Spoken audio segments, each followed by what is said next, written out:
here to interview you and ask you a few little questions. Please go ahead. Okay, so people can get to know you a little bit better. Right. And who you are, what you do. First question is, so how do you feel about business English language training? What's your take on that? Because you've got a special take. Business English language training. Okay, I think the name itself is long enough, right? Business English language training. So no, it's okay. Business English language training. Language training. I'd say for me, it's not so much about the language itself. Right. It's about successful communication. Oh. It's about getting your message across. Right. It's about being understood and understanding other people. Okay. So, really, in short, and I think that's kind of important, it's about what language does and not what language is. Thank you very much. Excellent. What is your role at A&M? You're in this. You've come to these partnership meetings. What's your role there? Well, and what else do you do? I work as a trainer for A&M, and I'm interested in being involved in the A&M Partnership scheme. Okay. And I'm a member already of the A&M acquisition team, right. where we're looking at things like marketing and also acquisition, which is maybe the hardest nut to crack. So that's how I'm involved with the A&M. And what else are you involved with outside of A&M? Because I think you have your own language school. I have my own company with a partner, and we are involved with companies. We do company training. Right. Maybe something else that I do, but it's not so separate, is that I trained as a coach, and so I always try to bring coaching elements into my training. And by that I mean developing things like developing soft skills. Yeah, right. Like relationship building and cooperation. That's excellent. So I think cooperation, which you like to hear. I love cooperation. Cooperation. I mean, fun results. That's what we're all about. Yeah. Business doesn't work without cooperation. Absolutely. And I would say as well, I think that language training doesn't work without cooperation. Nice. In my mind, to my mind. Good. So that people can get to know you a little bit deeper, let's.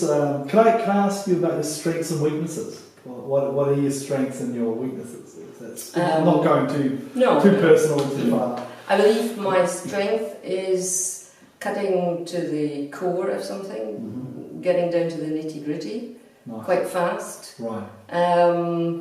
I'll preempt your next question of what my weakness is. Okay, I think I'm quite good at getting down to the nitty gritty, to understanding what the real issue is. Okay. Then my weakness maybe comes in, and I think I tend to make things too complicated. Really? Yes. Maybe you're just intelligent. Intelligent people tend to do that. I think I make things a bit too complicated then, in the practical steps. Okay. Well, moving on from complexity to simplicity. What inspires you? What are you in it for? What's your inspiration? I've been in it for quite a long time, because I've been doing this for quite a long time. Right. And what inspires me is the idea that we could actually change the face of business English training. I think that's possible. What do you mean by that? We can change the face of business English training, and I think we can do that by focusing on how communication really works. And also by working very closely together with our clients. By that I mean our learners, because to my mind they're the absolute best resource. Well, can I ask you? I mean, just give us an example. I mean, this is quite theoretical. How communication really works, and English training in companies as it exists now, or as it's developing perhaps towards that ideal. What is the difference between, let's say, communication as you see it, idealistically, and business English training traditionally? What's the difference? Because it's all communication, isn't it? I mean, The difference between real communication and what business English training is,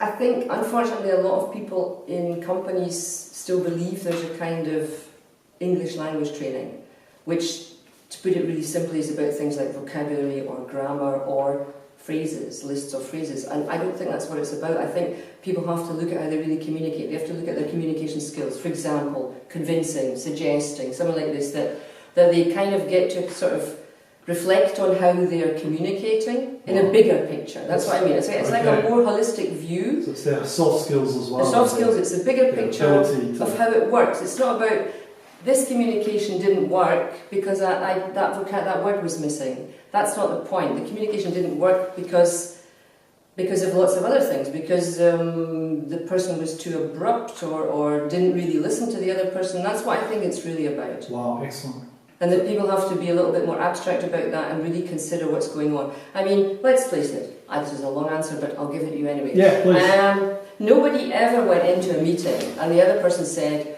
okay, I'm not going to sign this deal with you because you used the present perfect wrong. I mean, nobody is ever going to say that. But the people, it's about relationship building. It's how you get on with people. Okay. That's excellent. That's it. Thank you very much. My pleasure. Appreciate it.